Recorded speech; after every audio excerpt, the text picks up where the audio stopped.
A very good evening to all brothers and sisters in the Dhamma. Today is 12 August 2021, Thursday class. So we will be continuing from this book, The Essence of Infinite Meanings, teachings from the adapted verse of the Sutra of Infinite Meaning, Wu Liang Yi Jing. We are at page 360. Just relax body and mind and maintain some power attention. So we are off the light and we will have our half an hour awareness-based meditation. Whatever posture that is stable, you can use it. You can either sit, relax, make sure your backbone is straight, and relax body and mind and maintain awareness. Alternatively, you can lie down on the floor where you are in the most relaxed posture. Either your face facing the ceiling or facing up, and your body flat on the cushion or on the meditation. You call it the support where you lie on. It can be a mat or anything. And for those who are not used to the facing up direction, you can also tilt sideways, left or right. It's okay. It's like a posture that the Buddha leaned on to, using his right hand as a pillow. Then the left hand is exposed. So that one is called the Parinibbana posture, which is also a sleeping meditation posture. So it's up to you. Or you can just lean against a wall or sit on the chair or couch. It's up to you. If you find it difficult to cross your leg because of age or whatever, you can just sit on the chair. The posture is not important. What is important is you must have a relaxed body and mind. Then our purpose is to train our mind to be aware. That's why it's called the awareness-based meditation, not to think. So whatever posture that is suitable, comfortable, appropriate, use it. There is no hard and fast rule. Then after that, what you need to do is the four support. First support is relax body and mind, completely relax. Then after that, maintain awareness. Just be aware. Silent everything. Don't try to know. Don't try to do anything. Just silent. Maintain awareness. Whatever arises, aware, finish. Aware, finish. Let it pass. Then continue to maintain that silence for as long as you can. So there is a third support. Then after that, when you have stabilized it, then you stay there. Wherever the mind is, you just stay there. And the last support is when you are able to feel your heart area, whether it's your heartbeat or the gateway to your nature, you just stay there. Maintain awareness and let the nature do the meditation by itself. Do not interfere with the thought process. Don't try to direct the mind or ask the mundane mind to do anything. If you do that, it becomes thought-based meditation. So I repeat, relax, maintain awareness for as long as you can, then silence everything and just trust that nature to develop the meditation on itself.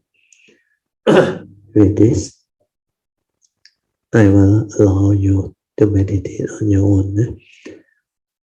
When your awareness nature is already developed, you will know, the form and mind will know, because there will be a shift in consciousness where your consciousness of thinking with the mundane mind still active they create Sankara.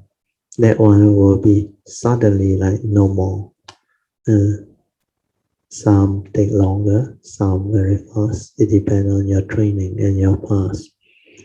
Then when you are able to be aware and maintain the awareness, if you are patient enough, sooner or later you will come to be aware of that silence within. Initially, maybe you come to be aware of the slowing down of the thinking process, the sankara movement and activity. You can feel it.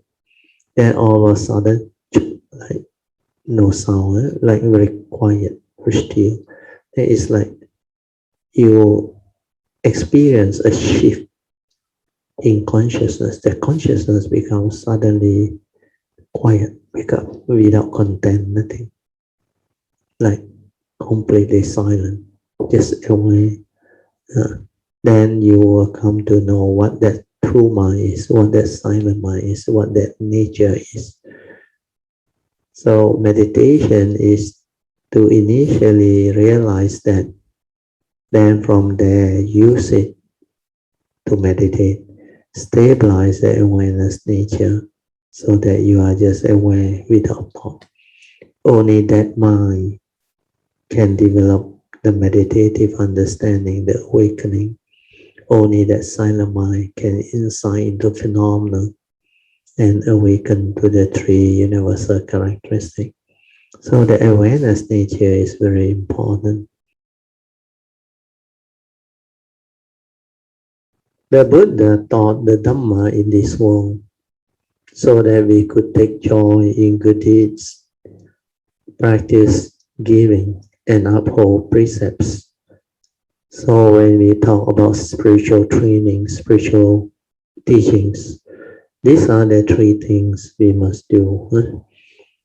First, we must take joy in doing wholesomeness or good deeds, then cultivate dana parami, means practice offering or giving, then uphold all precepts to avoid all evil. Of course, finally is to meditate to realize the truth. So actually there are four things. Then he continued.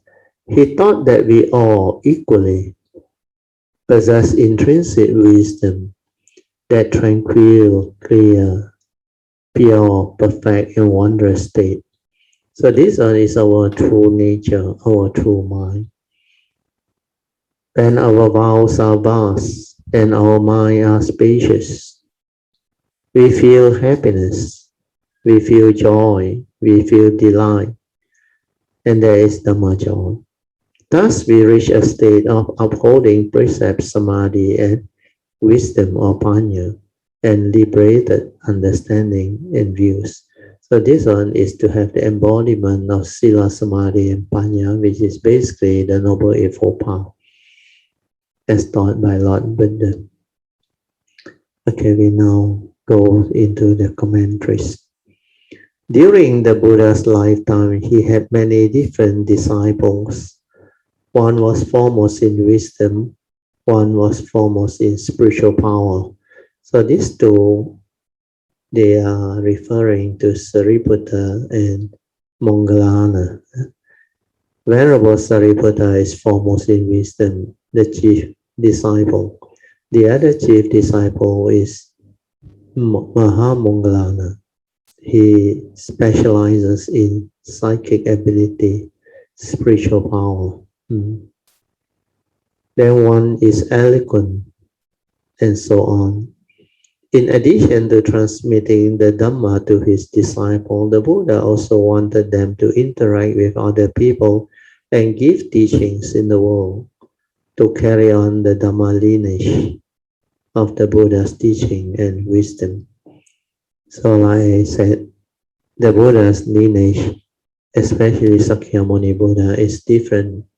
It's a unique lineage in the sense that he established the order of the Sangha.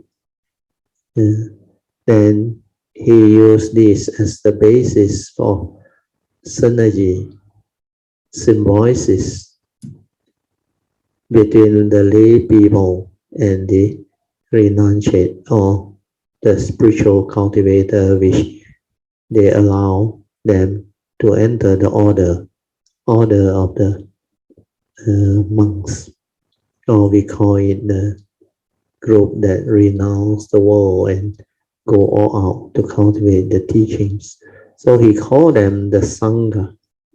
The Sangha is a community of cultivators that develop the understanding of the Dhamma or the teaching as taught by the Buddha. And sometimes we call them the monks community.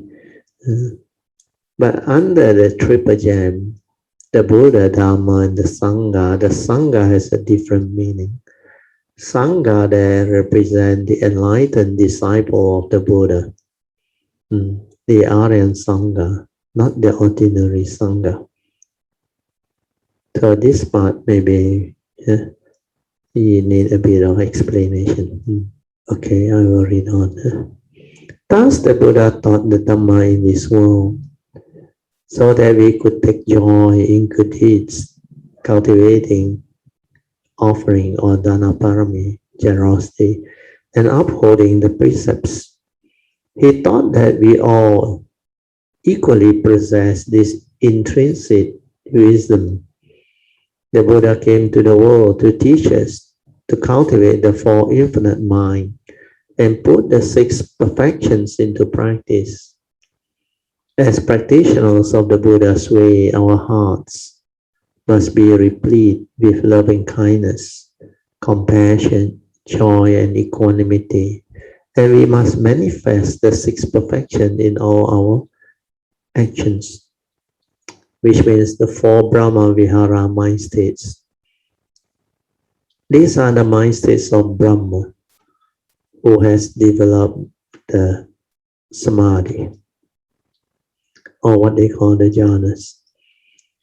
And they have great loving kindness, because you can approach jhana through metta, loving kindness, when you have a lot of metta. Or you can focus your mind, concentrate, or develop absorption, one-pointedness, and all those things. Then there is this strong joy, or altruistic joy. Then there is this compassionate mind states. Because of loving kindness, compassion will grow. Compassion will be the result. Then there is always altruistic joy. Joy in doing all these things. Then the mind is transcending the duality, but it is a conditioned state of mind that is in the state of equanimity, because it's a conditioned mind that doesn't move. And in the Brahmaraj, there are 16 Brahmaraj. They live very long, very, very long. Even the third Brahmaraj, Mahabrahma, live very long. Then there are many other rhymes. There are 5 rhymes which they call the pure abbot, where Anagami is supposed to stay there and take birth. So these are all the Brahmaraj that has these 4 Brahma Vihara mind state, which are very beautiful. So you can have them. It's very useful and very handy when you do your work in the existential world or conditioned world. That's why you must manifest them. Then the 6th perfection is very important too. You must also manifest them in all your actions. The Buddha also used various methods to teach us how we can calm our mind when we encounter a problem, how to bring forth our loving hearts when we see people suffering, and how to uphold the precepts at all times in dealing with people, matter, and things. This Dhamma is always telling us that everyone's inherent wisdom is equal. So this one is referring to our true mind, our true nature within. So that one originally is the unconditioned, unborn. That's why it's already that state of perfection. And without that one, you cannot develop wisdom and understanding. That's why the intrinsic or inherent wisdom is in every living beings. That's why we call it sometimes the Buddha nature. We have that nature, but very few people, when they come into this existential world, can have the chance or condition to realize that nature. Well, most of the time we are being clouded by the mundane mind, the karmically conditioned, mundane thinking mind. Then we deludedly grasp to the form of mind, the vehicle and the tool that we are endowed with when we come. So this karmically conditioned form of mind or vehicle and tool for us to come, this one is not the real entity. The real entity is that nature within when you arise. And the difficulty about this understanding and teaching is when living beings are born into this conditioned world, there is what we call the karmically conditioned form of mind where you arise. Then because of this karmically conditioned form of mind, it is subject to karma. So most living beings, when they arise, they don't understand what is going on, because they are only familiar with the form of mind. Like as a human being, we have a physical body and a consciousness trapped inside, and that's how we evolve when we go up. And we thought this is what we are. That's where the delusion is. Then we start to develop all the views, opinion, conditioning, and the memory. We accumulate everything, good or bad, right or wrong, duality, everything. Then we mold ourselves into whatever we are based on your belief system, based on your whatever religious label or ideology. And that's how living beings live their life.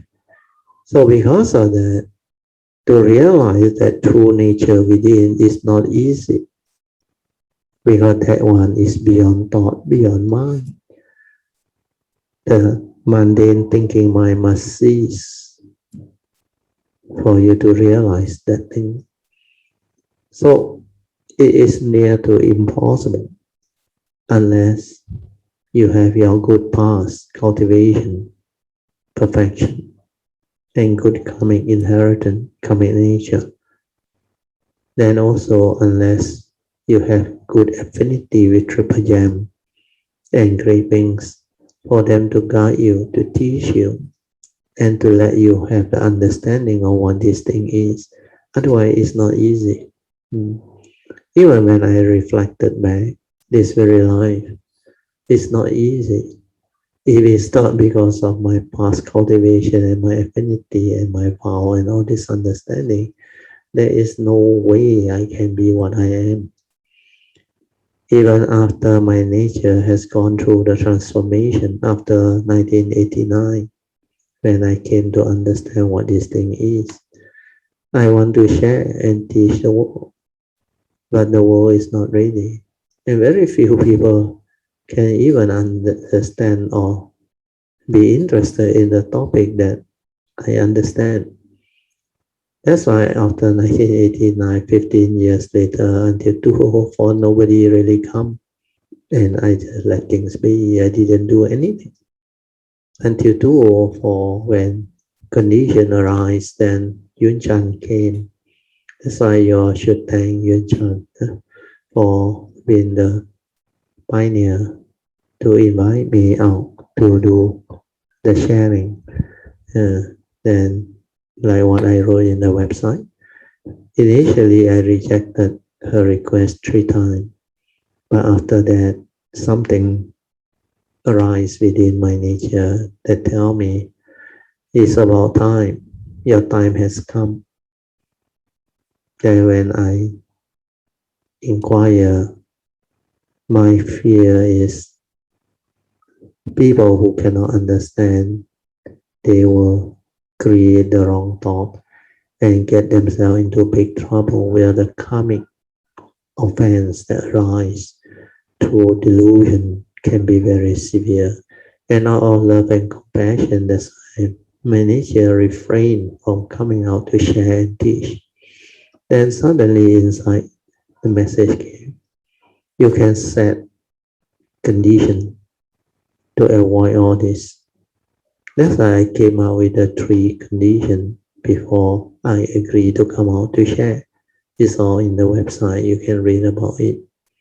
So that 3 condition is very vital. Even until today, I kept to that. That's why I like to call my teaching or sharing. It's a sharing, Dhamma sharing. It's not a one-way traffic, like a teacher with authority to teach you. Then it's no longer a sharing. A sharing means no right, no wrong. We share our understanding. I learn from you, you learn from me. Then we respect each other for what we are. Then we make use of whatever that is appropriate, suitable, useful to cultivate, to progress. So all these are very, very beautiful. So no right and no wrong, respecting each other, then making use of whatever that is beneficial, useful to progress along the path of Dhamma and to cultivate is the most beautiful. Then there is no need to argue, try to be right, creating the egoic mind to challenge or to fight. Truth is truth.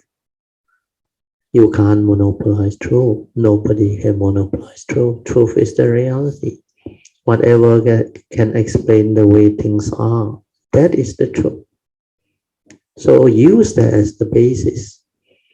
That's why after that, I find it easy. I don't encounter any problem actually until today. It was indeed a great blessing. So all this just fall into place. Then even the years that I started initially not easy.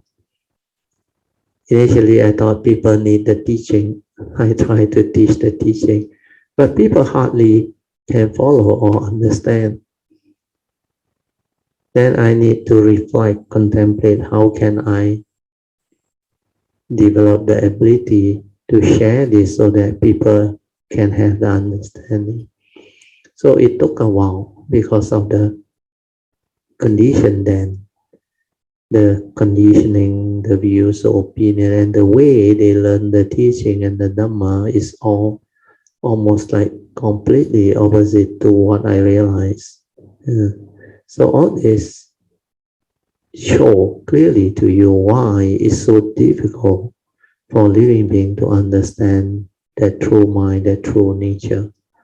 Like Huineng say, whatever teaching or whatever meditation that you do, if it's not from that nature, if it depart from that true mind or true nature or that self nature, then you are not teaching the real Dhamma, the true teaching.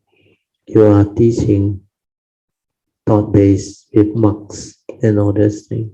So that's the reason why even this Sutra of infinite meaning trying to explain to us that each and every one of us, we have this inherent inner wisdom, the true nature, the Buddha nature.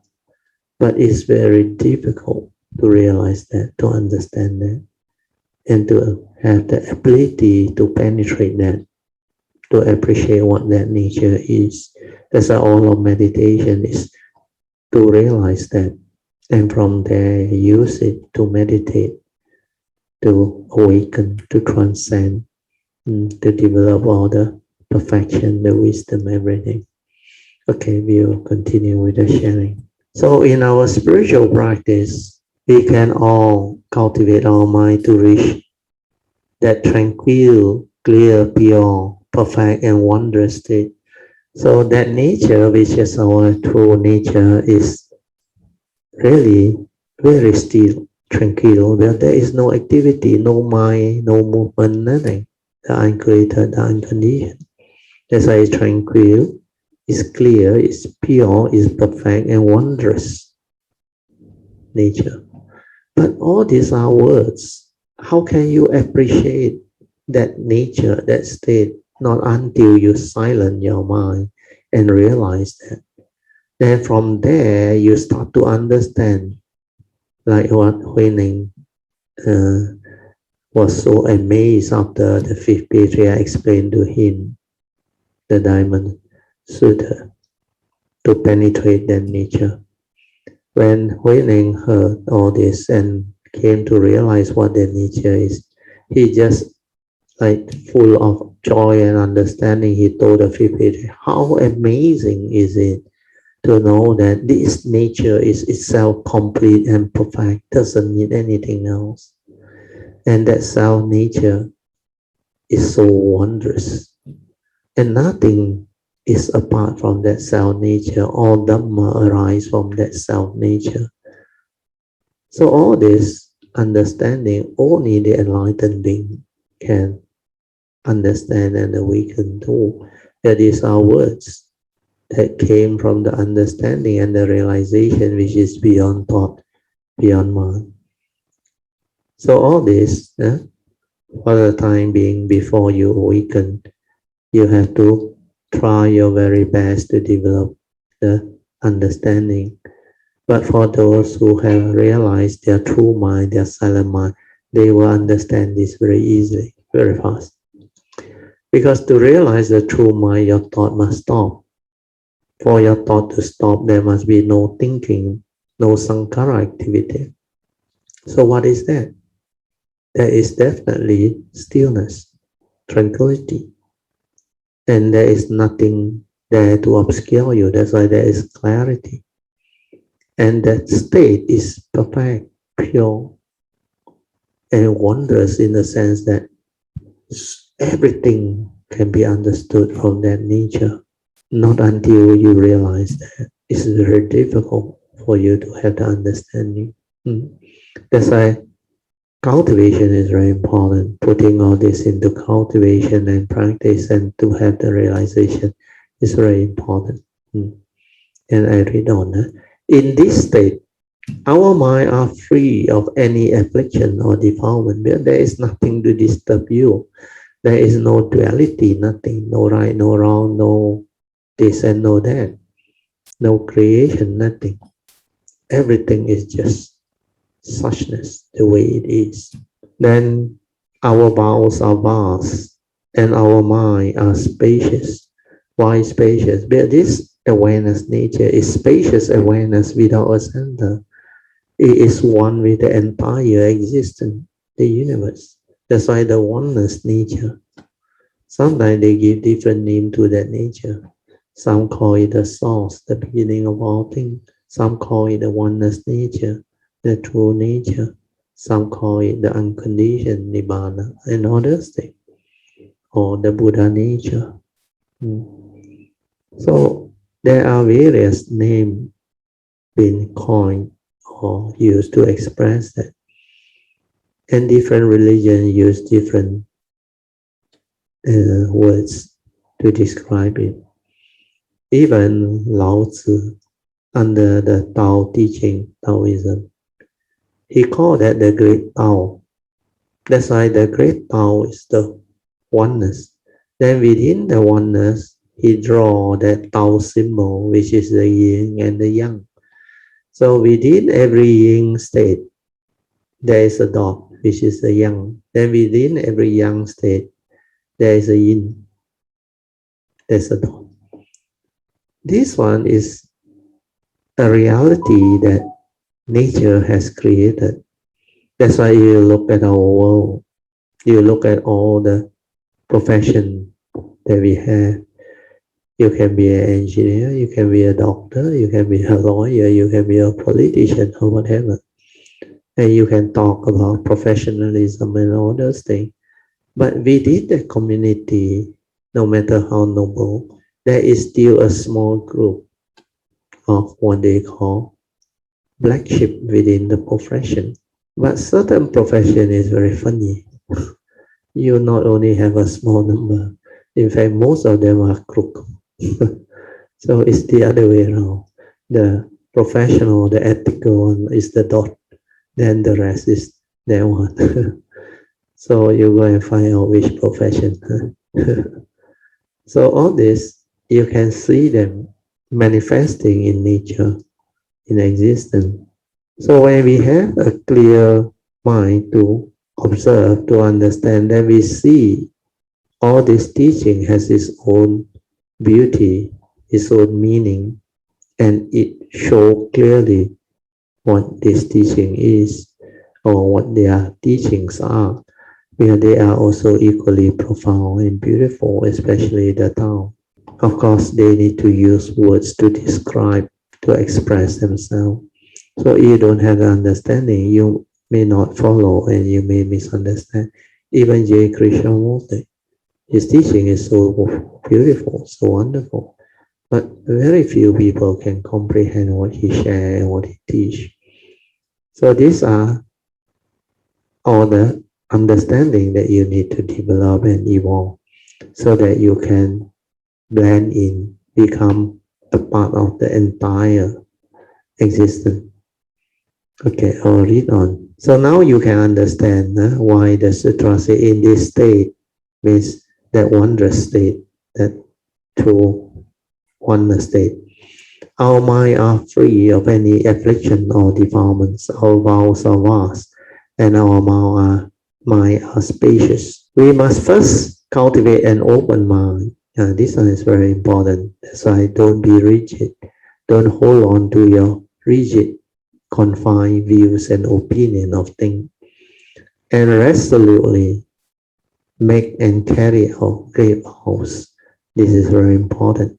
Then we can enjoy the wondrous existence within emptiness. Means you can realize that true nature, then use it to cultivate, to realize the penetrative wisdom, which is the outcome of realizing emptiness. However, we need wisdom to realize the state of wondrous existence. This is very true. In life, if attachment exists in our mind, greed will arise. If we can empty our mind and free ourselves from attachment, we can naturally attain a perfectly pure mind or pure state and experience happiness, delight, and Dhamma joy. So this statement is easier said than done. You can empty your mind of attachment. How you do it? Without wisdom, you cannot do it. There is no way. So easier said than done in the sense like you use your Dhamma knowledge, you use your thought process, where you were told by the teaching. Attachment is the cause of suffering. Craving is the cause of suffering. So you think you are very intelligent, very smart, very clever. So your answer is what? Very easy. Huh? Empty the mind of all attachment. You think you can just do it by saying, I don't want to hold on to things. I don't want to be affected. I don't want to attach to anything. You can't because it is not you.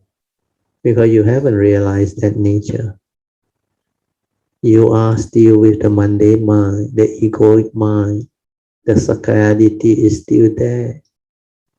And you look at the phenomenal world of consciousness and form, everything you see, everything you come to perceive is so real to you. And when you can own them and have them, you definitely going to think the opposite. They are so useful, so beautiful, like money and your wealth. You think with that you can have everything. You can enjoy life, live life, all the same. But that is an illusion, a delusion. So you think that way, then of course you get yourself entangled. On one hand, you say, I want to empty my mind of all attachment. But on the other side, when the Monday might come out, oh, this is so important, so beautiful, you slog for it, fight for it, work so hard for it. Sometimes you clamor for it. People go to war for it. People create that type of cunningness of what they call very cunning, deceiving thought or mind to achieve all this by various unscrupulous means, through deceit, through cheat. They try to own this and have this. That's why the evil roots of greed, hatred, delusion, envy, jealousy, hatred, violence, everything come. And this is how the conditioned mind become negative, evil. All these are the wrong thought, the evil mind state, one of the three evil roots. Then how can you reconcile with what you have said? Oh, I don't want to have suffering. I want to empty my mind of all attachment. Can you do it? You are like lying to yourself, deceiving yourself. On the one hand, you want all this. Then when it comes to suffering, you say, I don't want to attach. Does it hold water? Do you think there is any meaning to what you believe in? That is just your thought telling you, because you have not realized the truth. You have not awakened. You have not seen what this thing is. That's why it can still lure you. It can still deceive you, entice you, and create delusion in you. But for those who have awakened, they understand this clearly, then they can live that type of beautiful life. You can have all those things, no problem, the Buddha said. The only thing is, know the nature's law behind for their arising. When you know them, you cultivate accordingly, develop the appropriate causes and conditions, then it will come to you. The only wisdom you must have is, these are not what you think. When they arise because of causes and conditions, and they are not permanent. They will cease to be. Even your form and mind will cease to be. So your understanding is very important. When you understand, you shouldn't attach and cling and hold on to it so tightly, because they never belong to you. Ultimately, it's dependent originating condition arising. When conditions cease to be, it ceases to be. It disappears. Even the form and mind or entity disappear. And that is not you. That nature is karmically conditional. Yes, has a lot of bearing with your karmic nature. Related, connected, but it's not a permanent unchanging entity. It's not you. That understanding must be there. Otherwise, you cannot live life. You will suffer. So the Heart Sutra's verse of true emptiness is wonderful existence. You cannot have the understanding to live that life. In Mandarin, it's called 真空妙有. When you have realized true emptiness, which is 真空, then existence becomes wonderful, wondrous existence. And that can only be realized by an enlightened being. So these are all very important understanding. So I will read on so that you understand better. Thus, we reach a state of precept, samadhi, and panya, and liberated understanding and view. So all this can only happen when you awaken. Then you understand all this clearly, so that you don't need to empty yourself of all attachment or craving or holding on to things. What you need is the wisdom to see clearly that you can never own anything. All these are not what you think. Then the understanding will free you, liberate your mind. So there is no more like attachment. Why do attachment arise? Because of ignorance, delusion. You lack wisdom. That's why attachment arises. So when you understand, you will not hold, you will not touch. Like the analogy of the red hot iron ball, burning hot, molten. If you know it's burning hot and molten, will you attach to it? Will you hold on to it? Will you grasp onto it? You won't need it. That's why there is no more question of letting go, giving up, empty your mind of all attachment. There is no need. Once you have the understanding, the realization, you will not even touch it. When you can't even touch it, is there a need to let go? Is there a need to relinquish attachment? No. Attachment arrives because you lack wisdom. That's why you hold, you grab, you get yourself into trouble. It torments you. It harms you, hurts you. You get yourself tormented and afflicted. But the natural understanding is if I don't hold on to the red hot molten thing, naturally it doesn't burn me and torment me. You. That's how you free, liberate your mind. But the problem with human being is they don't see their suffering, their mental suffering, and all of their affliction when they go through life because it doesn't really burn you and torment you like the hot, red hot molten thing. It arises in the form of a situation or a condition where it's camouflage. Then you are very stressed, full of fear, worry, anxiety. But because it doesn't really burn you in that sense, it torment you, afflict you mentally, which is initially tolerable, not that dramatic. So because of that, human being has this delusion. They say, how can I not think? How can I not hold on to this thing? Because it is my problem. I have to solve it. I have to resolve it so that I can move on, so that I can free. Yes, true. This is your problem because you don't understand. You perceive it negativity. That's why you call it your problem. But you can solve that problem without holding on to it and getting yourself tormented. You can accept the reality for what it is, means condition like that, things will like that, then everything fall into place. Then you calm down. But when you don't hold, you don't cling, you don't give meaning, you just accept that as a reality, what happened? You're no longer subject to that thing tormenting you.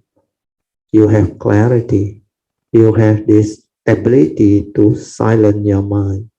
Then you inquire, what happened? How can I resolve this amicably? Then how can I move? That is the solution. That is the Dhamma. Not to hold and become miserable, then keep on complaining without understanding. That holding on is attachment, clinging, delusion. You don't have to hold on to that thing, which is the so-called problem. Why can't you accept that reality? Then objectively, with the silent mind and the understanding, inquire.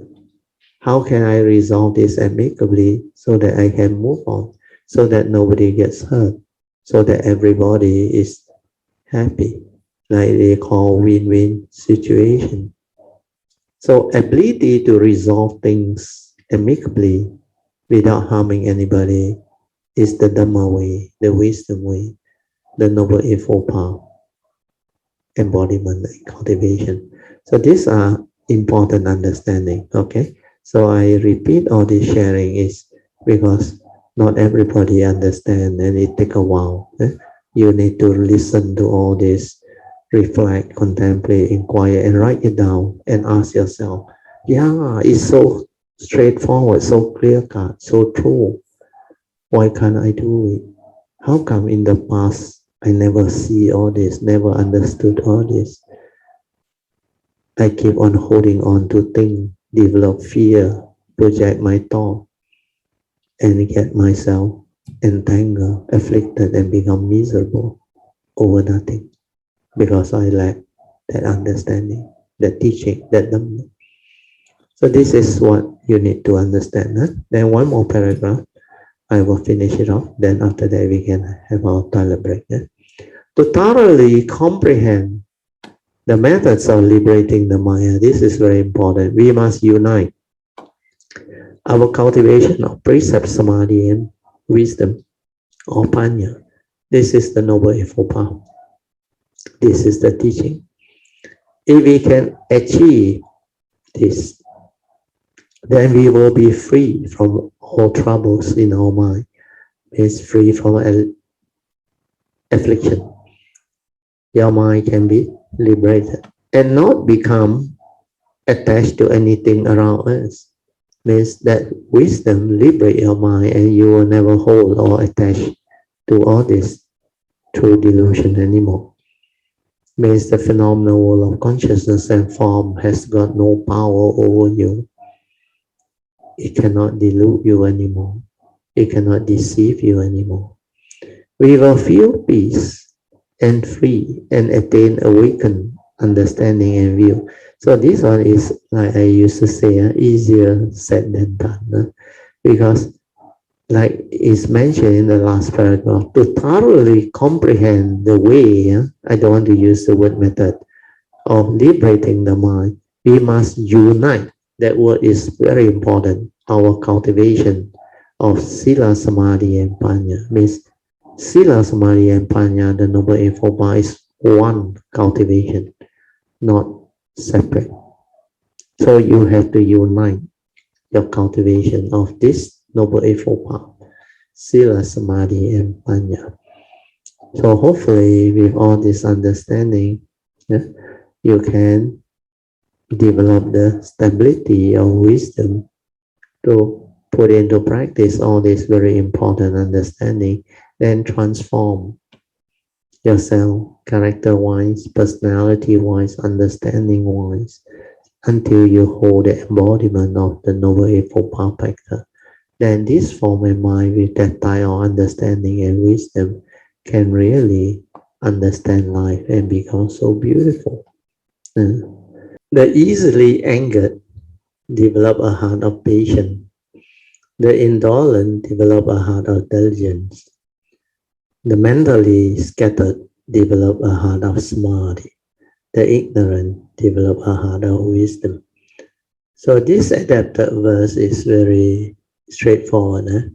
So this one is just to advise people who have delusion, who have evil defilements, evil mental states.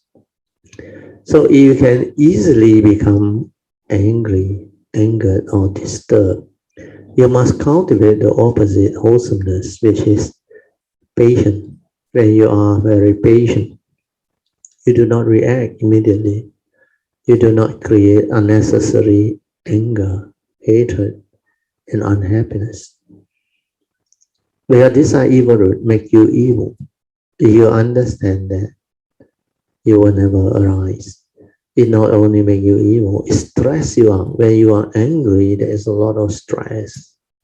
When you have a lot of hatred, violence, vengeance, your heart there, a lot of stress. And the energy is very negative, very detrimental to your mental health, the physical well-being. And it can cause your cells within to mutate and develop mutation, or what they call nowadays cancerous. The next one is indolent. Indolent means laziness. If you have this weakness of being lazy, indolent, then you have to develop a heart of diligence. Means you must be very diligent in your approach to things, to life, to situation. Means have that spiritual zeal to actually develop the cultivation, to do the things, your duty and all those things. So these are all the opposite wholesome mind states for you to overcome the various type of negative defilements. So anger, you need patience. Intolerance, laziness, you need diligence. And finally, The third one, sorry, where there's a fourth one. The third one is a mentally scattered pace. Your mind is not in a state of samadhi, not collected and unwavering. Mentally scattered means you think a lot. You create a lot of sankhara activity, heedless thinking. So this type of people, you must develop a heart of samadhi, the mind that is collected and unwavering. So this is not easy to do. Then of course, those who are ignorant, deluded, have to develop a heart of wisdom, understanding. Otherwise, you cannot free. You will continue to act deludedly. So because of ignorance, you create the whole mess of suffering. You fall into that trap of dependent origination. Paticca Samuppada. Okay, we will read on a little bit more, then maybe we end. Cultivating a forest of merits and virtue is not easy, as the saying goes. A single spark can burn down the entire forest.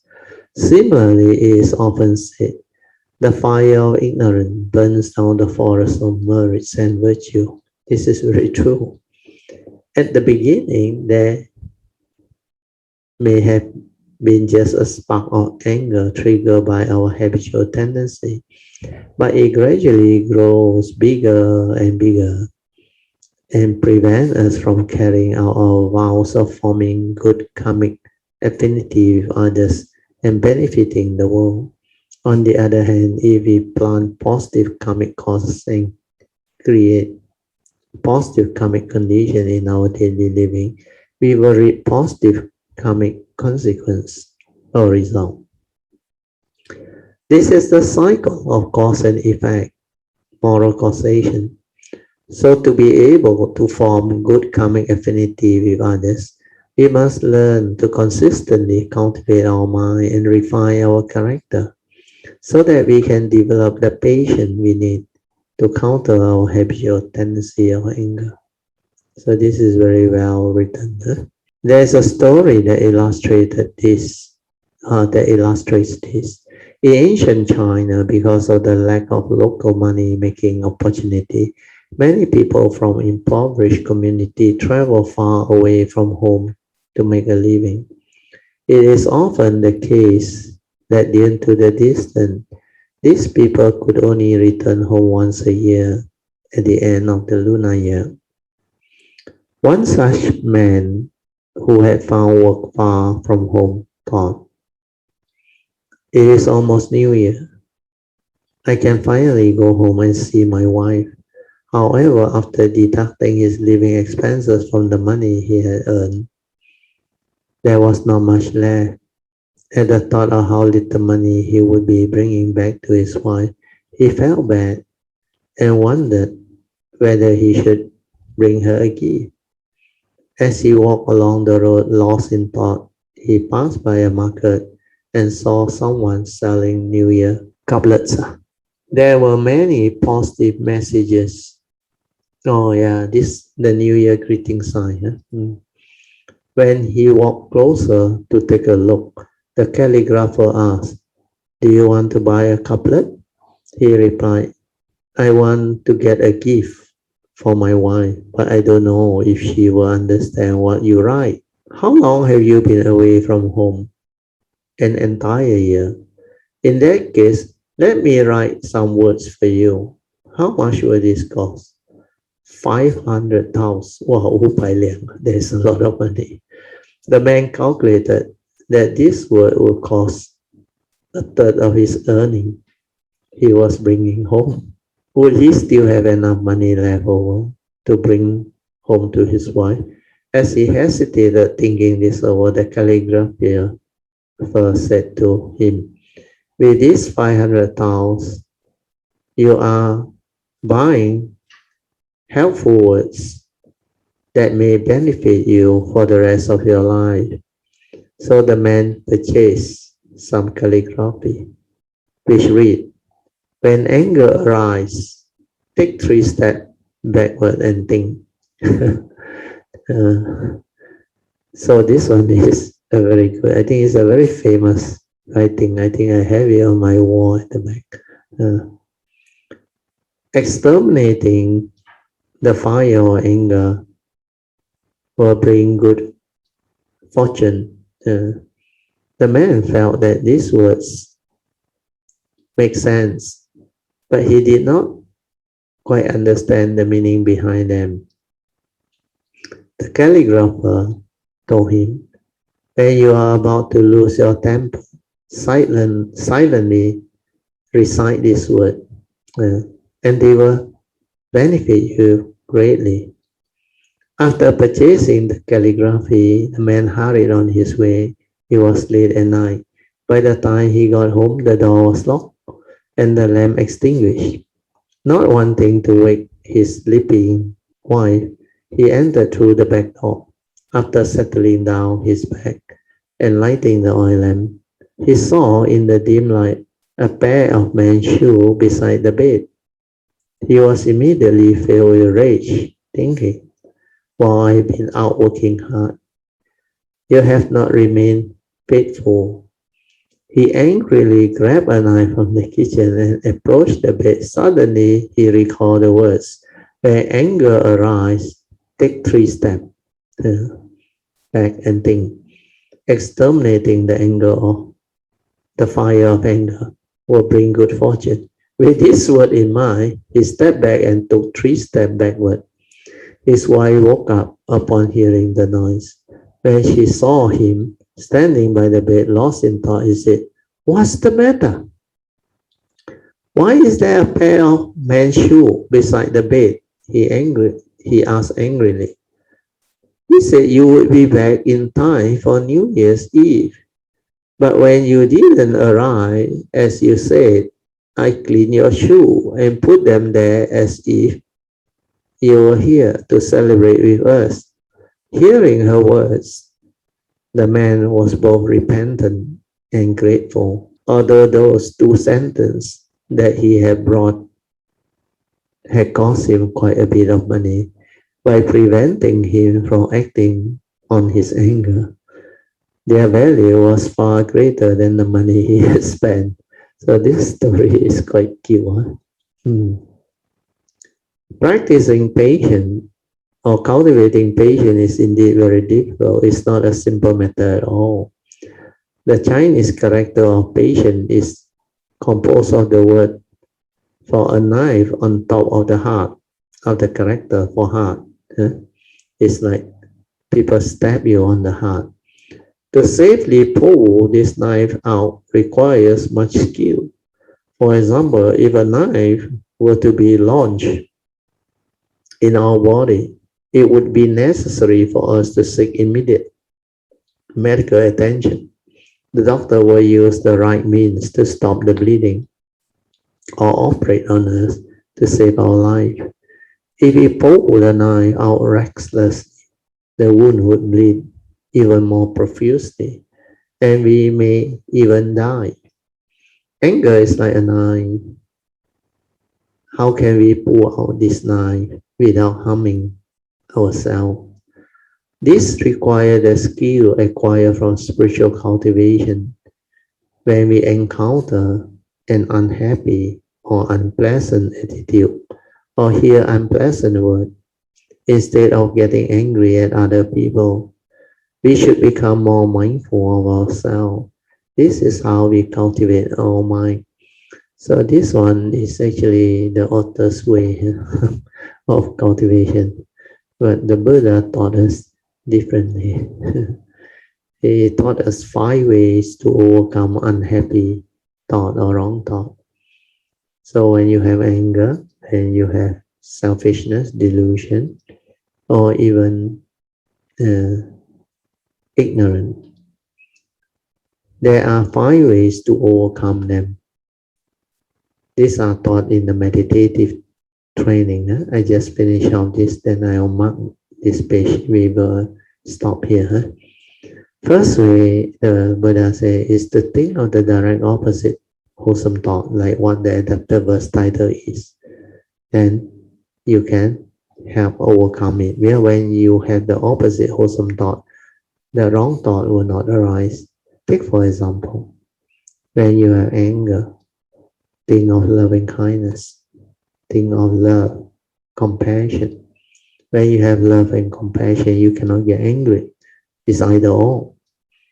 Then the second way is think of the consequence of holding on to this wrong thought, which is your anger, which is the evil root that will make you evil and cause your karmic downfall. So this contemplation and reflection will awaken your life. Do you want to be that way? Do you want your karmic nature to fall? If you don't want, you make sure you don't get angry. You make sure you determine to abandon it. So thinking of the consequence also help. Then the third way and the fourth way is the meditative way. And that one is not like what the author mentioned. The third way is meditative way. The Buddha said whatever happens, whether it's anger or fear or unhappiness or resentment or anxiety, you just silence your mind. Be with it. Stay with it. Don't do anything. Don't think. Don't do anything. That's final. You don't give it any more diluted thought energy or thinking energy. You are aware of it. You realize this awareness nature is such a beautiful and powerful purifying force. When you are aware, the thought ceases. Then the underlying wrong thought delusion, that trigger of that anger, that fear cease to be. That's why when you silence your mind and stay with the emotion or the anger or the fear, then after a short while, you realize it subsides, it ceases. Then you become peaceful again. Your true mind returns. Then you realize this is the way to free. You don't have to do anything like meditation. That's why don't think. Don't try to do anything. Just relax, maintain awareness and silence and be with it.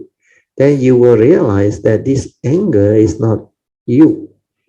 Anger is dependent originating, condition arising. You stir your mind because you are not happy with what you see, what you perceive.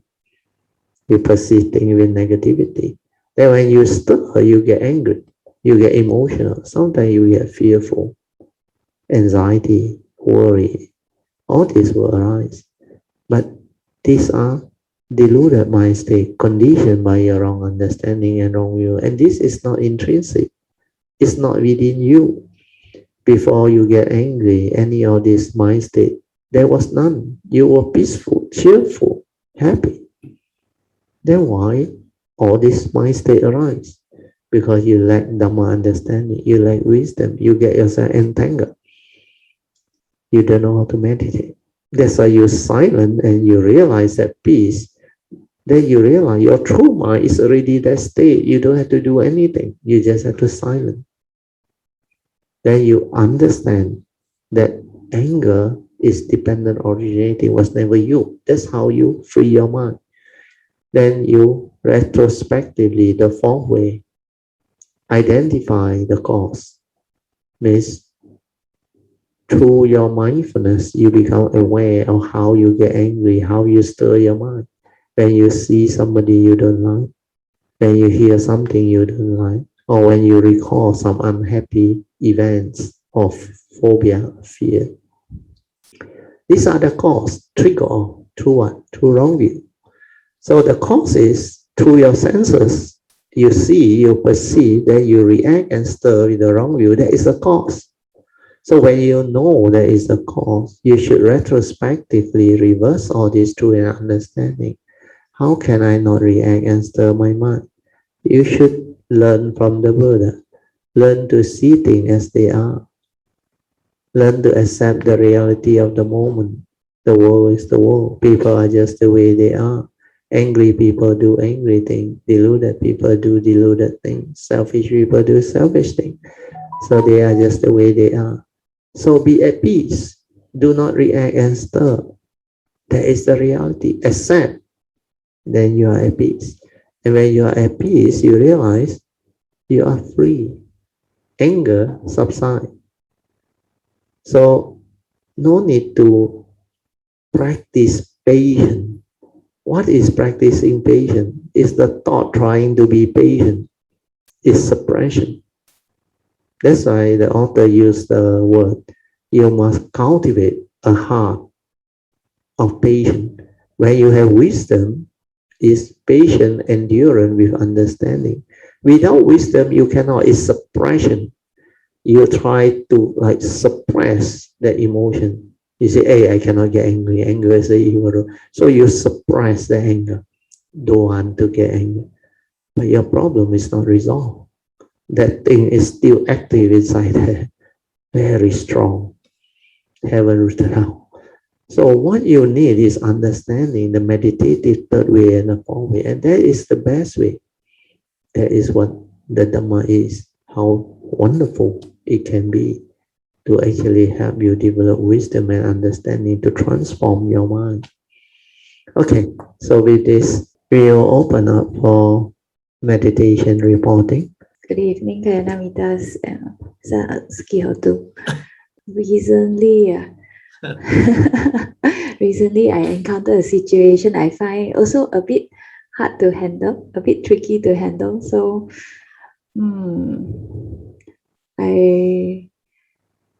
the application of Dhamma really not so straightforward. When things happen around us, I think recently I noticed I can handle when things happen to me. I can manage my own emotions and my thoughts to think of automatically positive thoughts come out instead of negative thoughts. But now I notice things, the tests that come are the people close to me. Things happen to them, then I notice I'm at sometimes I get pulled along by their problems. And then when I notice when I try to help, it's not really very helpful. And whatever I say or do.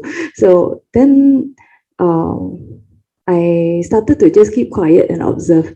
Then I realized actually not trying to do anything actually gave me a better perspective of what's going on. And then the problem doesn't need to be solved by me or immediately. Sometimes the person that's talking to me eventually just need a listening ear. After that, they figure out the problems themselves, and then they figure out what they need to do by organizing their thoughts as they speak to someone. Then I start to see that they find their way. They find an amicable solution, even though all I did was just listen. Maybe the presence of somewhere safe to think is all they need. Sometimes now I start to see that perspective.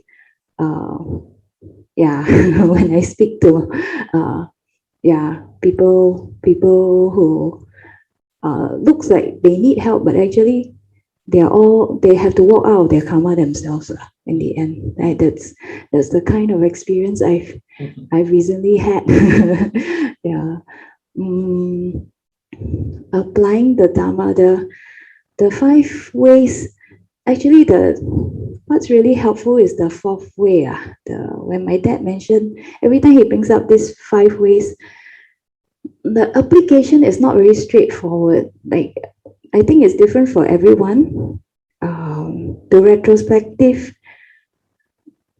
trace the source of the unwholesome or the negative thought, because a feeling before it appears, when I trace a feeling, it could be the first thing we trace back is from the senses, because that person throw rubbish on the floor.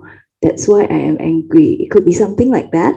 But when I really look at what happened is, I saw that, but why my reaction is like that? Then when I trace further, there's a lot of things happening. Person throw rubbish on the floor, then I start to think everybody throw rubbish on the floor like him. That one is my own thought projecting already. And then and I go and proliferate, then the country become very dirty. Then these are then look at it. My creativity is very limited. Actually, what he could be doing could be out of so many different reasons. I'm just making up the most negative view I can have of the situation. And the best way to help him is also, I mean, if I saw him or her, a person that did that, it's not to comment also. To force a person to change will not help. Then by throwing that rubbish might give the next person, if it was an aluminium can, maybe it was the karma to allow the next person to pick it up, and that person looking for the can to recycle. I mean, anything can happen. So what is seemingly perceived as bad can actually be perceived good every single situation, regardless how negative we thought it had to be perceived. There's always a positive angle. That is the kind of mindset I have now. That's why when I try to trace the source of the negativity, I know this is always something that I can perceive differently, and then next time I see it, it won't go down that direction anymore. Yeah, I hope this sharing helps. Sorry. Okay. Okay. So thank you so much for what my daughter has shared. So maybe I will add in a bit to make it clearer and more complete. Her first sharing was because recently she went through very good condition for her to understand how if she decide to come out and help people. Yeah, this work is not easy. So early on she tried, but this time it involved a third person, another party. And these few people happen to be close to her. One of them is her classmates and all those things. Then when you encounter such a situation, like she said, for her case, she can handle because she has the Dhamma and the way to resolve it. It becomes very easy for her. She has this ability not to perceive with negativity. Then through an understanding, he created that type of possibility of wholesomeness. Maybe it's a blessing in disguise. Something else may happen. So that is basically the way of the thought. It's still within the field of thought, but positive, right thought means positive contemplative understanding. So that contemplative understanding can actually help to resolve problem a bit, but it's not a generalized understanding. Because what we want is a generalized understanding, like the Buddha said. We have to learn to see things as they are. Means what? We are not reasoning right or wrong. We are not trying to project the thought, how can this guy be like that? So uncivic minded. So lack of what they call consideration. Simply throw things. They think in a creative manner. They say, hey, the authority can find you. If everybody behave like you, this country become how? But the reality is, he is the way he is. That's why he told. If you cannot accept that reality, then you have to use your contemplative understanding, which to me is case-to-case basis, like what she went through. He said maybe he throw the tin can or somebody that is useful, somebody will recycle it. It's not too bad. That's why there is no negativity. But what we are here to learn is Dhamma. Why do we stir the mind initially? That's why the question is, like the Buddha said, no amount of analysis or thinking can actually solve your problem. Well, all these are our personal views and opinion of things. that this is what we should do. But at least she justified her own condition by not becoming angry.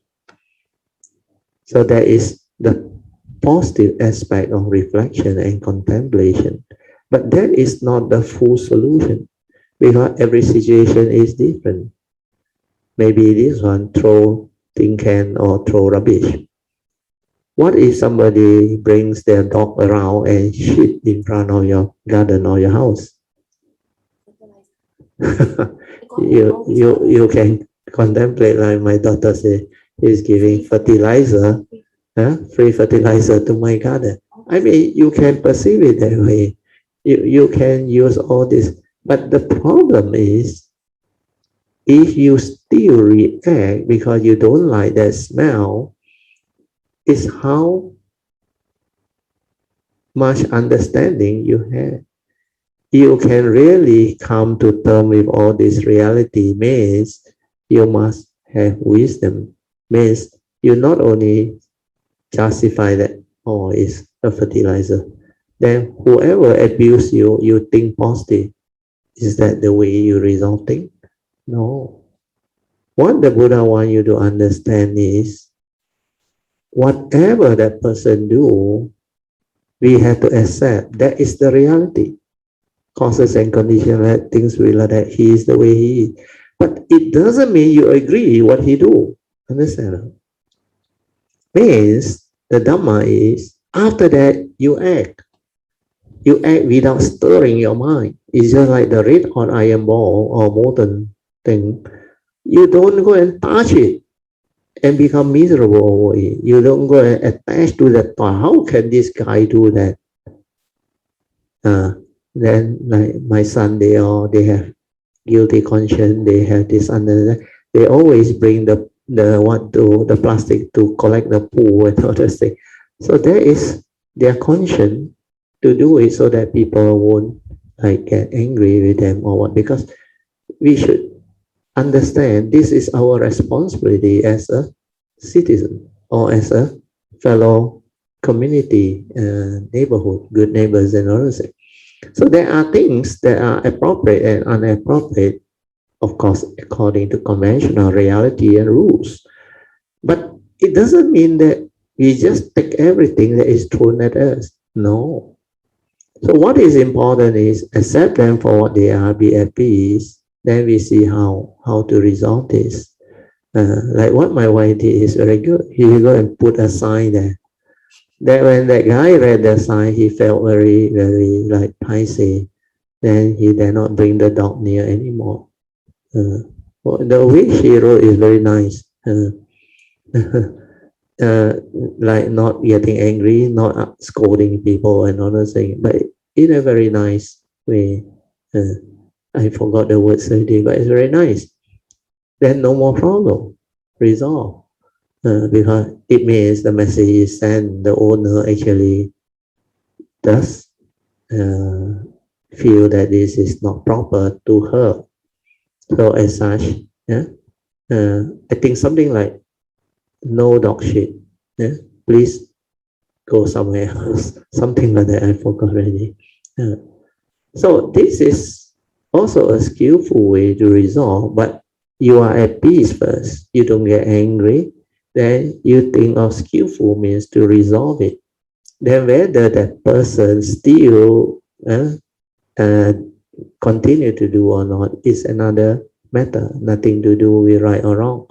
But the reality is, if you continue also, you have to think of other way.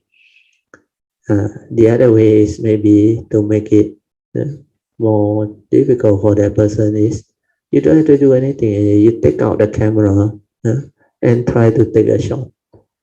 He will feel very embarrassed because his face is there and all those things. So he also fear that it may be viral one of this day or whatever it is. So there are other skillful men, but that is the action part. Before the action part, you must be at peace first. You don't go and allow this contemplative thing to make you peaceful. Then after that, you just accept everything. That way is a rational thinking. still thought-based, not wisdom way. Wisdom way is develop the understanding first. How did we stir and react and become unhappy?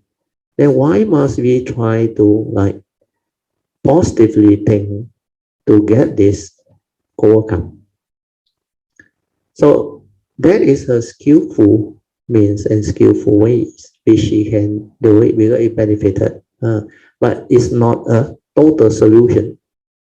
The total solution is see things as they are, accept the reality, be at peace. But doesn't mean you accept what people do, what the world is, and all. Then you act. The individual must change. Means you already change. You don't get angry. You don't contribute negativity to the consciousness and all that. Then you can radiate love and metta. May he not do this the next time when he comes. It has its effect. The way you develop it is entirely depend on the person who cultivate all this. Then there are other skillful ways which after that you act, you can reflect, contemplate, and with a skillful way you act. Or when there is condition to talk to people, you can maybe suggest something or through the discussion make them understand. So all these are possibility of action. What is important is you act with noble effort power, not to reprimand, not to scold, not to create negativity and misunderstanding and conflict. So that is the first part. Then the second part is actually more difficult to deal with. The second part is you want to help somebody quite close, classmate and all those things.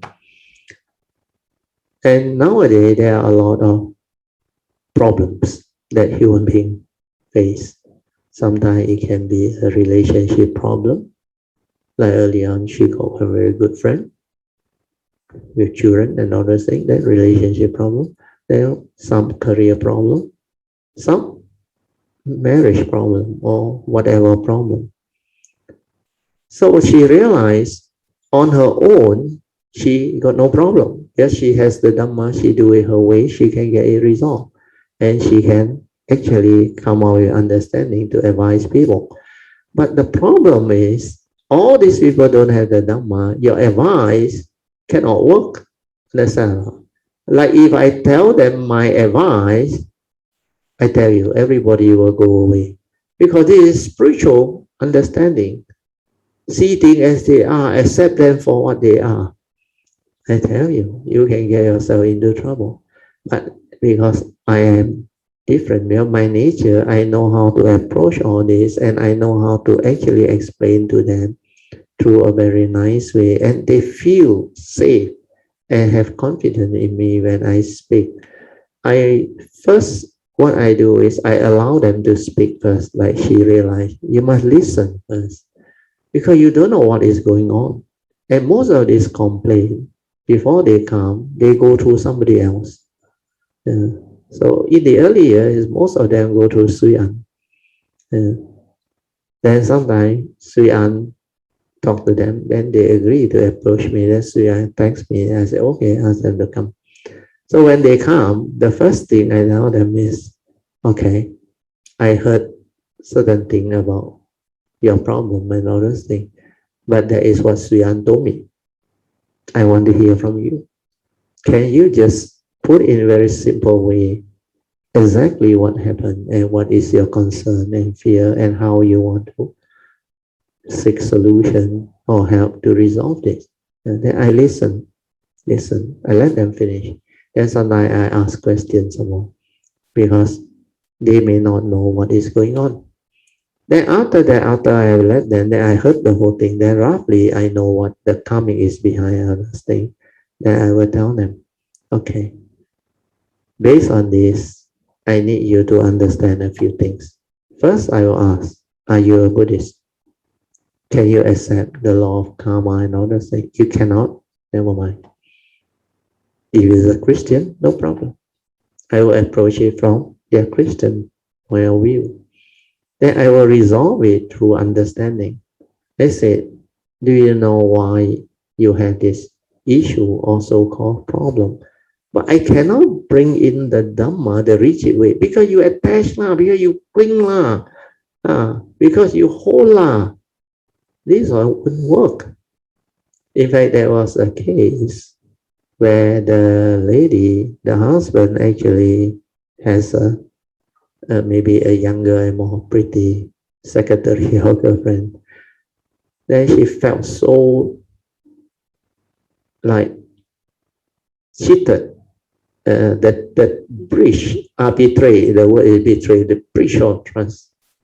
She was so angry and full of hatred and all, until suicidal thought, everything, and the children quite big already. Then when she came over, I say, I want to know. Straight away, it's like a tape recorder inside there, and I know she is in depression already. Like a tape recorder inside there, keep on repeating those words. This bastard, last time is honey, so the other guru. Now this bastard, I trusted him for so many years. I gave birth to two beautiful children, and he did that to me. So I know the explanation. I said, okay, I think I heard you. I think I understand your situation. Then I started by going the indirect way. I say, you are here because you want to seek an answer and a solution to your problem, isn't it? He said, yeah. I said, in that case, I have to ask you a few questions. As I asked, then she is not a Buddhist, neither is a Christian. I think it's a free thinker. Then I try to explain. I said, there are certain things that we Buddhists believe as law of karma. Do good because good and do evil because evil. He said, I don't really care or believe or don't believe all these things, but to me this is all nonsense. Nothing to do with me. My problem is this guy did that to me. So that approach doesn't work already because he's a non-Buddhist. Then I had to approach it differently. I said, okay, if that is the case, at the moment, based on what you are doing, are you happy? Are you peaceful? How can I be happy? Definitely I'm not happy. This guy did not. I said, this is your anger, this is your hatred. That thought has been with you, you cannot sleep. Then she looked at me. How can I sleep with this problem? He said, my children are all there. I said, you have a lot of fear. You have a lot of insecurity. You're scared of losing him. And yet, you want to get angry. Because this is fighting, conflict inside you. You are suffering. You are having misery, insomnia and all those things. So I said, for your sake, for your children's sake, why can't you resolve this amicably? If you go on like that, I cannot help you. Because what you have gone through is all this coconut thought that make you very miserable, and now you are in depression and having all these problems. These are not helping you. So do you want to answer a solution? But what I am going to teach you is not easy. You need to have that determination and all. So I try to ask her to develop the understanding of what karma is. But I say, I use a scientific way. You reap what you sow. Do good because good, do evil because evil. To every action, there's an equal and opposite reaction. So I say, very likely in the past, you must have done all this and all that. Then this line you come, whether you believe or don't believe, this is nature's law, nothing to do with believe or not believe. Then you have the similar condition. People do it back to you. Fair enough. Then you know what's the reaction. Got such thing on me? I say, you have the right not to believe, whether God or don't have, because it's just giving you example. If there is such a nature's law, that in the past you have done this, now got condition, people do it back to you. Fair enough. Then after she listened, she said, okay, if that is the case, what else you want me to do? So I want to teach her the 3 ways. Ask for forgiveness. The moment I mentioned that, he scolded me. He said, what are you trying to ask me to do? Ask me to ask for forgiveness from that bastard. He used the word. I said, no. There's a more general type of description. Whomsoever from the distant past, whether no. Oh, then only she toned down. Because when he say ask for forgiveness from that guy, he can never do it. That's why after that, it take a while to slowly. Because of the way I approach it, I was very calm, very patient, and I let her talk. I say, it's okay. I say, you must remember. Because later on, when I think she is not listening already, I will just put back the problem to her. I say, please remember, you came to Brother Suyan. Yeah? You want to seek help, solution, or those things. I say, you have a problem, not I. Understand? So please understand that what I'm sharing with you is an understanding. Whether you believe, want to use it or what, is up to you.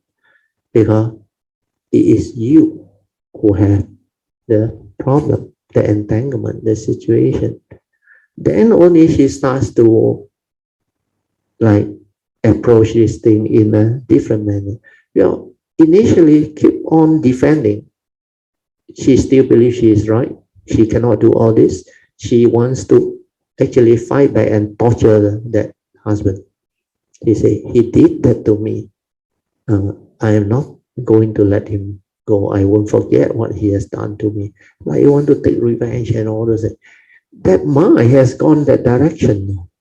I say, if you continue with all this thinking, mark my word, you will become worse and worse. You will become more and more miserable. This is not a solution. The solution is out of love and compassion for your children and your family, you should resolve this amicably. Then only the turnaround came. Then I gave her example of how I help other people and how they turn around and how we resolve all this amicably. Or that solution, she's willing to listen. She is willing to follow the advice and all those things. So there are many ways and approach to a solution. But people are different. Before they have the Dhamma, before they have the understanding, they are just the way they are. They behave the way they are. So if you try to help, it's not easy. That's why without the full understanding and the exposure, you cannot help people. Technically, you are not ready. But it's good training. Yeah, initially, you see all this. You learn from real life example. You have to experience them. That's why when I reflected, contemplated, I realized I have this ability because I have developed the cultivation for long, very, very long, maybe aeons and aeons of period of cultivation. That's why this understanding is there, that it can help resolve things. In fact, one of her friends that came because of some relationship problem also, actually it was not easy, but they came down middle of the night and talked to me. Then I managed to calm her down and let her understand. And she really took all the notes and wrote that message email back to the husband. Then the thing got resolved. Otherwise, it was very severe, entangled, very complicated case, but resolved. And she became happy, full of gratitude and all that.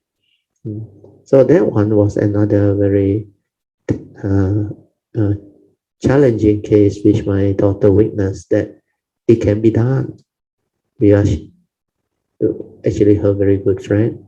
So all this is Dhamma, is understanding. If you have the understanding, you can resolve it.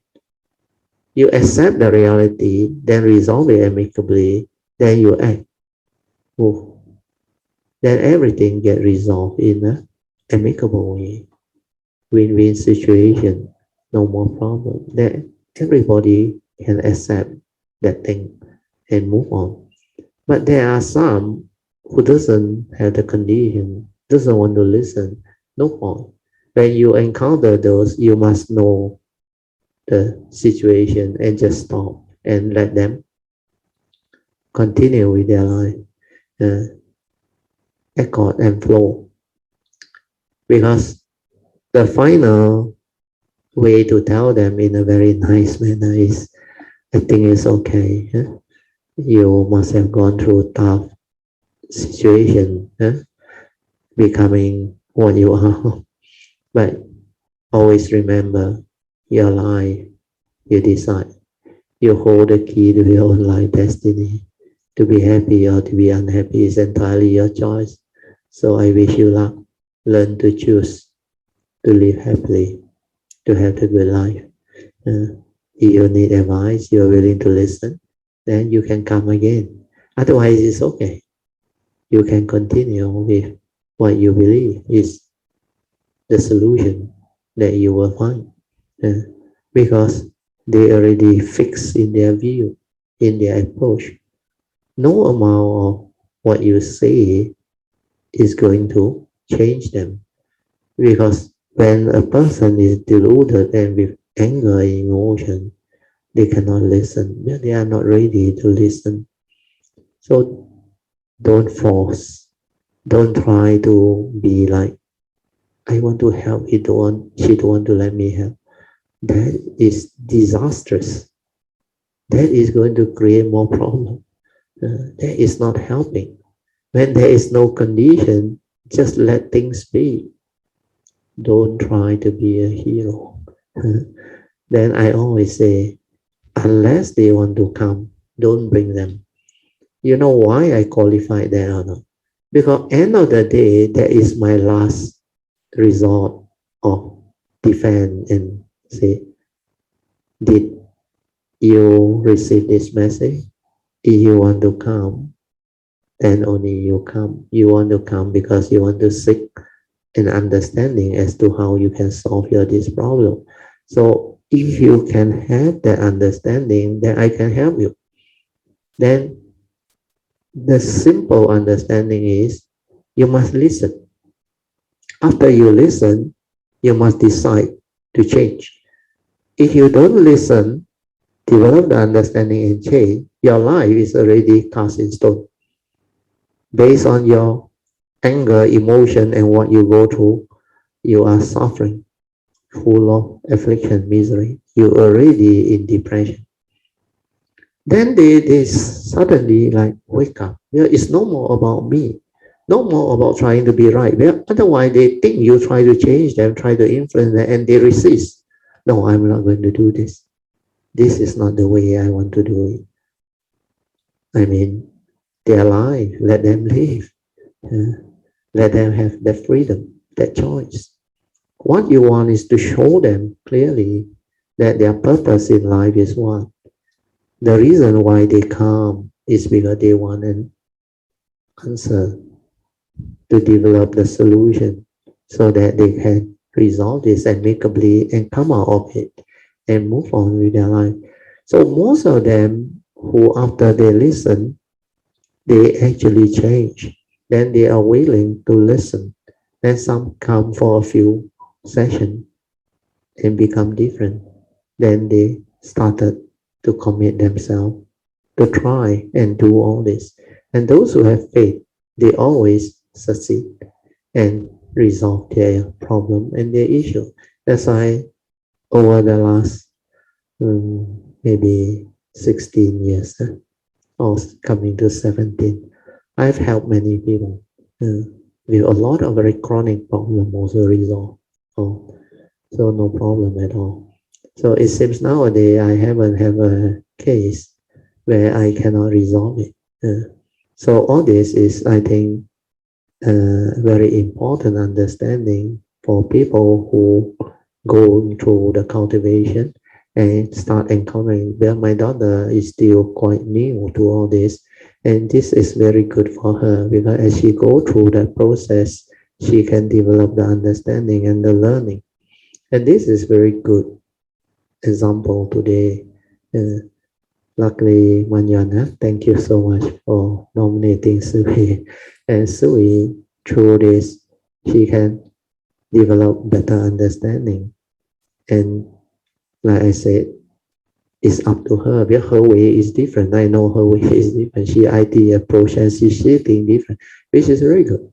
To me, I like this type of, I won't call it challenges or what, this type of different personality and viewpoint and understanding so that I can learn too. People of this type of character, they learn things differently. They don't just accept what you say, lock, stock, and barrel. No. Even she learn investment, she is very good. When we do research, even my son now, we discuss. Then when I give them my point, they will check.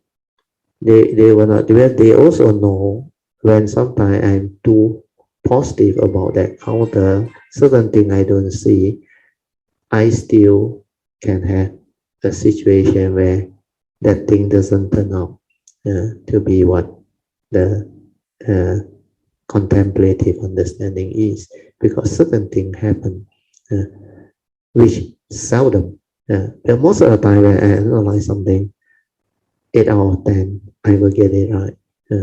But there are one or two occasions where things may like slightly go off, but later on it will fall into place. So all these are very useful, beneficial understanding.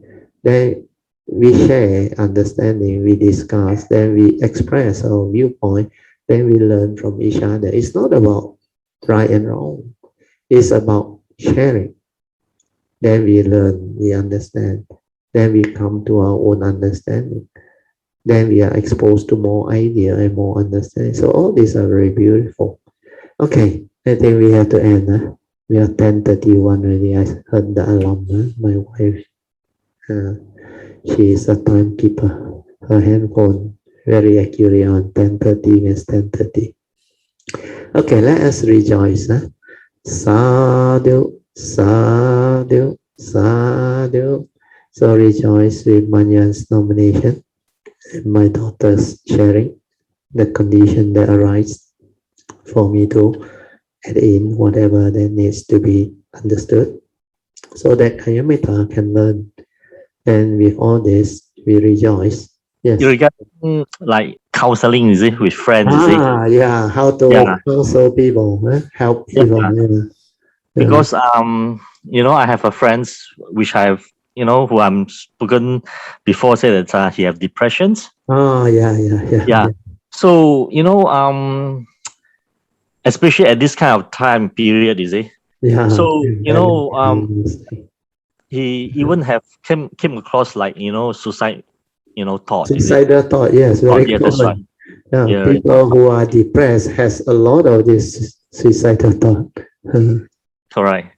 So it is they before the MCO, he already got this kind of depressions, negative view, you see, in life and things that happened to him, you see. So it's all planted deep inside. And all these MCO things are sort of like trigger him, you see. So yeah, and what I'm trying to say is like, knowing his issue, I'll make an effort to sort of like, on and off, like make it a point of like call him once a week, you see. Follow up. Yes. To follow up and also to give him some support, Yeah, that's right. Because there's little thing that I can do. Yeah. Yeah, and because he just keep on repeat. Yeah, and the cocoon of thought. Yeah, that is what she is holding on to in the memory. Yeah, and this is exactly like what Sister Sui says. It's up to her their individual karma. Yeah. How they want to come out of it. Yeah. That's right. What I can do is like I just lend him a ear and a shoulder. That's it. Yeah. So at Yeah. least he has somebody that he can talk to, Yeah. maybe somebody that can understand him, Correct. And you let know. him Yeah. release out whatever that is holding on inside. That one is much better than bottle up inside. Yes, Mm. correct. Yeah. So, and well, the thing is, like, he is also a Buddhist, you see. Oh, So okay. he chant the Amitabha, all these things. So at least Oh, this is something, at least some common background for me to to encourage him to okay. do more chanting. Yeah, yeah, yeah. You also understand that this is a karmic thing. You see, it's just Oh, that when the situations occurred, it just carried by the thought, and he know yeah, that. yeah, yeah. So But that's they why I say, cannot do anything because they don't have the Dhamma. They don't yeah. have that stability or understanding. Uh, So that's why I say, I mean, especially at this period of time, doing counseling is like those professional counselors, you see, yeah, very important. And then the mentality of the counselor you have to be very, very strong, you see. yeah, yeah. And And it's I not easy because most of them don't have the skill, yes, the Dhamma understanding to help people come out. They have been trained with certain type of counseling knowledge or what we call uh, theory, correct. theoretical approach to all these things. Uh, of course, it's still thought based, very analytical in approach and all those things. And many years ago, I came across an article, you see, a news article Yeah, saying that one of the highest suicide rates professionals are counselors, you see. yeah, yes, you are right. Because very high percentage. Because they deal with this type of people. If you don't have the Dhamma and the understanding, you will be influenced. Like my doctor said, initially dragged into the problem by what they tell you, all the misery and all the frustration that they come across, which they encounter in life. Sometimes in their career, in their relationship and all those things. And sometimes it's their dog, their pets. So these are very common. Everybody is affected in their various capacity. Sometimes it can be very traumatic because it is experiencing something out of the ordinary, very extraordinary. Uh, we heard of pandemic, people getting COVID-19, then how they went through, how difficult this thing is and all those things. I mean, these are real life happening incidents, especially the frontliner. They witness all this. The doctors, not easy. You think it's easy for them? Not easy. That's why sometimes they have to plead to people. Uh, then on top of that, sometimes now I came to know more because I have occasion to meet up with this veterinary type of situation where they send their pets to this vet doctor. Then I heard a lot of very touching story. Uh, Nowadays pets they are so like homia, my wife used to say, because their owner are willing to take them to the vet and spend money to cure them and resolve their problem. But there are some due to old age, then they go through very funny occurrences. Like recently, my daughter heard about the dog because of old age going through seizure. Uh, so sometimes you have to confront all this reality of life and existence in real life example. Animal also you can see this. Then in real human being, that's why it depends on what profession you are in, what career you are in. So I agree with you, Jin Hao. It's not easy to counsel people and help people. Even now, the frontliner, the hospital medical personnel, it's not easy during a pandemic. In fact, the hospital already enough problem before the pandemic. Now with the pandemic, it's even worse. Then with the MCO, EMCO, and the lockdown, and the new normal, it's not easy for human being to actually accept this change or this reality. A lot of people are affected. It's not easy. So very good, salute to you for Yeah. trying your best to help your friend and able to be a good listener and let him find his way out. Because when it's beyond you and you can't handle, you just let things be. But be a good listener. Like what happened to Alicia when she was going through a depression.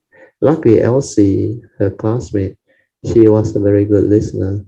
That's why Alicia told me it was because of Elsie that she was able to continue for so long. Otherwise, 16-year-old depression with suicidal thought long have problem already and health issue well, this thing. But because she got somebody to talk to, that one is very important and put their trust onto. That's why later on when she recovered, she wanted to help back Elsie and she brought Elsie to my class and Elsie is very appreciative. This is what karma is all about. You reap what you sow. Whatever you do with your limited capacity, you are sincere. People know. And when the time comes, people respond, reciprocate. And that's how things become what it is. It turned out so beautiful for both of them. And this type of Dhamma is not easy to come by. Okay, very good. Anything else to add? And what I'm trying to say is like also, what they want actually, they just want somebody to understand them. You see? Yeah, a good listener. That's right. And then if you think that is beyond your capability, you just need to find somebody that have this kind of skill set, like Brother Tio, or Brother Sri Andy, or whoever are able to help. You just need to just refer them. That's it. Yes. Sadhu, yeah. Sadhu. Okay, good.